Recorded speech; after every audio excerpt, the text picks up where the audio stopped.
dizem que você tem 2 nascimentos. O primeiro é o nascimento biológico e o segundo é quando você descobre o que é que você veio fazer aqui. Então é fato. Naquele dia minha vida se transformou. Como é que eu me descobri professor? Primeiro é como é que eu fui parar na engenharia. Por ser uma família de classe média estruturada, só tinha 3 profissões para minha família que eram profissões que davam o status que a família queria. Eu era o garoto que fazia operação matemática de cabeça. Então, desde pequeno, eu era um engenheiro. Minha irmã batia boca na escola, advogada. E a mais nova costurava boneca, médica cirurgiã. Então, para a família estava tudo definido. Só que tem mais um detalhe no meu caso. Eu era o primeiro primo da minha geração que seria engenheiro. Eu e uma prima da mesma idade, que fizemos vestibular na mesma época. E aí eu tenho uma tia que era casada com um engenheiro muito bem sucedido no início da década de 90. O Rafael sabe, então eu vou perguntar para você, Cristiano. Não. Onde é que um engenheiro muito bem sucedido trabalharia no início da década de 90? Em obras, em construções, talvez, sei lá, construção de estradas, alguma coisa do tipo. Meu tio desenvolvia componentes eletrônicos para ônibus espaciais na NASA. Nossa Senhora! Tá muito além. Eu chutei mal pra cacete. Cara, Chutou igual os atacantes do Botafogo. Cara, eu pergunto isso e ninguém nunca nem me imagina, Não né? dá pra imaginar. Minha tia brasileira foi morar nos Estados Unidos e conheceu meu tio lá, ele era americano. E aí esse tio, quando soube dos 2 engenheiros, eu e minha prima, veio nos conhecer. E aí eu lembro de uma conversa num português bem ruim dele, alguma coisa do tipo: meu sobrinha linda, estuda bem engenharia, aprimora teu inglês, que a titia consegue um pica na NASA. Aí eu disse: tio, baixa essa mão aí que vai ficar mal essa história, né? Então, imagina, um adolescente com 18 anos, um tio dizendo que vai conseguir um bico na NASA. Ele foi professor da UCLA, né, que é a Universidade de Los Angeles. Então ele tinha amigos que poderiam me ajudar no mestrado e doutorado. Então minha carreira estava construída. Tinha nenhuma dúvida em ser engenheiro. Só que o destino me colocou numa situação que me lembra muito o filósofo que ficou muito famoso nas redes por seu jeito muito peculiar. Acho que todo mundo aqui conhece, o Clóvis Barros Filho. Clóvis Barros Filho fala que a vida dele foi uma vida muito ruim até os 13 anos de idade, quando ele deu uma palestra dentro da aula e se descobriu, onde ele estava num lugar que era o único lugar que fazia sentido dele estar. Bom, eu tive uma sensação muito parecida com essa, e quando eu escutei isso eu me identifiquei muito. Eu era um nerd padrão vulcano, não sei se faz sentido isso para vocês. O nerd, para quem não é da era de Star Trek, isso, vida longa e próspera. Vida longa e próspera. Os vulcanos eram seres que eram criados para serem computadores orgânicos. Eles estudavam tudo sobre tudo. Lógicos. Né? Eram lógicos, não tinham emoção, eles retinham emoção e eles eram máquinas orgânicas. Só que o planeta foi destruído e o único que sobreviveu era filho de um vulcano com uma terráquea, que era Mr. Spock, e ele tinha um pouco de conflito, porque ele tinha um pouco de emoção. Mas quando a gente fala de nerd padrão vulcano, é aquele nerd que lê tudo sobre tudo, tem a memória acima da média, e era eu.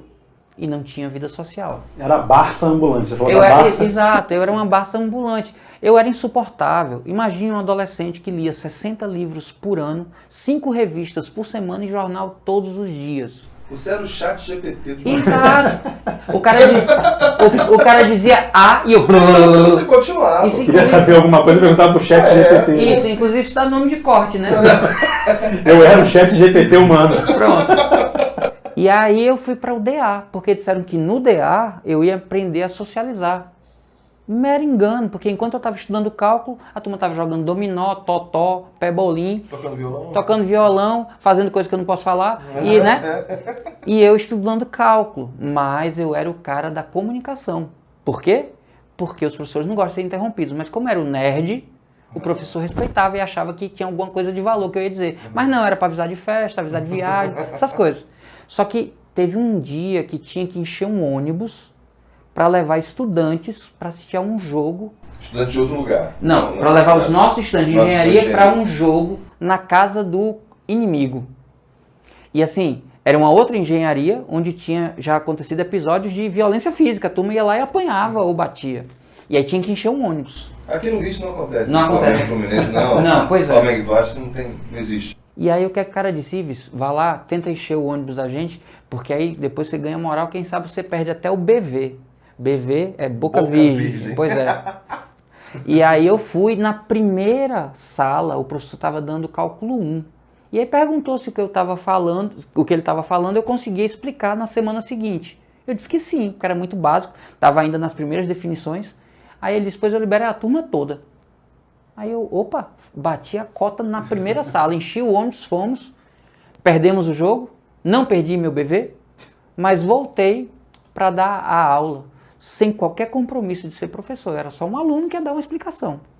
Só que é muito nítido, na minha memória, uma estudante que infelizmente eu nunca encontrei nesses 30 anos quase que isso já faz, que estava na sala e ela olhava para a minha explicação, a testa dela, vai ser momento metaforando, né? Ela estava com a testa... O AU5 ela contraiu. O AU não sei o que, pá. Eu sei que ela estava com isso aqui frangido, mais ou menos assim, ela estava... E o que é que eu entendi? Ela está se esforçando, então ela merece o meu esforço. E aí eu me enchi de entusiasmo. E pá, e olhava para ela e ela... Quanto mais eu falava, mais ela frangia a testa. Quanto mais eu falava, mais ela frangia a testa. Até que eu dei o meu último berro, bati o giz no quadro, virei para os aplausos, que não vieram. Mas a testa dela fez assim. Oh. E assim, é transformador. Eu olhei aquilo ali acontecer e em mim morreu o engenheiro. Eu Acabou o disse, engenheiro ali. é isso que eu quero fazer pro resto da minha vida. Eu quero transformar a vida da pessoa e assistir acontecendo. Pensei que você ia virar uma metaforando. Não. Que eu sou a favor de ciência. Eu sou a favor de Como ciência. ele bateu a meta no primeiro dia, ele falou assim, se houvesse Herbalife, esse momento ia caminhar, ele ia falar para 2, quer falar para mais 2, isso é não, merda. Tinha ficado Tinha milionário. ficado milionário. Mas, cara, assim, foi impressionante, assim, fez tanto sentido aquilo que eu disse, é isso que eu quero pra minha vida. E aí eu saí correndo, cara, para um telefone. É um negócio azul que ficava no canto da parede, que você botava uma moeda em cima e discava, chama orelhão. Eu fazia uso nessa época. Caiu a ficha. Caiu a ficha. E, cara, Boa. Muito boa. vamos voltar, década de 90, tá? Família no interior, eu na capital. A gente tinha dia de ligar pra família. E era interior, então era final de semana, porque contava só um pulso. Mas eu liguei, na hora que aconteceu o episódio, eu corri porque eu queria dizer pra minha mãe. E eu me lembro de minha mãe chegar quase chorando, porque eu estava gritando do outro lado e minha mãe não tinha entendido o que estava acontecendo. Você achou que tinha acontecido alguma Isso, coisa pior, né? não, aconteceu algum problema com ele lá. E eu, mãe, ela disse, meu Deus, filho, o que foi que aconteceu? Eu disse, mãe, década de 90, tá, pessoal? Por favor, não me cancelem. Mãe, eu me descobri! E aí minha mãe, com todo o amor do mundo, como tô ouvindo ela dizer, ela disse, meu filho, você sabe como é o seu pai. O que é que você descobriu? Aí eu disse, mãe, eu quero ser professor. Mãe, Ela poderia ter sido melhor outra descoberta pro seu pai. era melhor. Aí a minha mãe engoliu seco quando eu disse isso e ela disse exatamente a frase. Ela disse assim, meu filho, pausa dramática, você estudou tanto para ser professor. Aí eu tava, na época eu tava no êxtase e nem discuti. Mãe, que bom, um professor que vai saber o que dizer para essa garotada. Beijo, te amo, tchau. Bum. E aí fui viver aqueles 15 minutos de nossa, minha vida. Dizem que você tem 2 nascimentos. O primeiro é o nascimento biológico e o segundo é quando você descobre o que é que você veio fazer aqui. Então é fato. Naquele dia minha vida se transformou.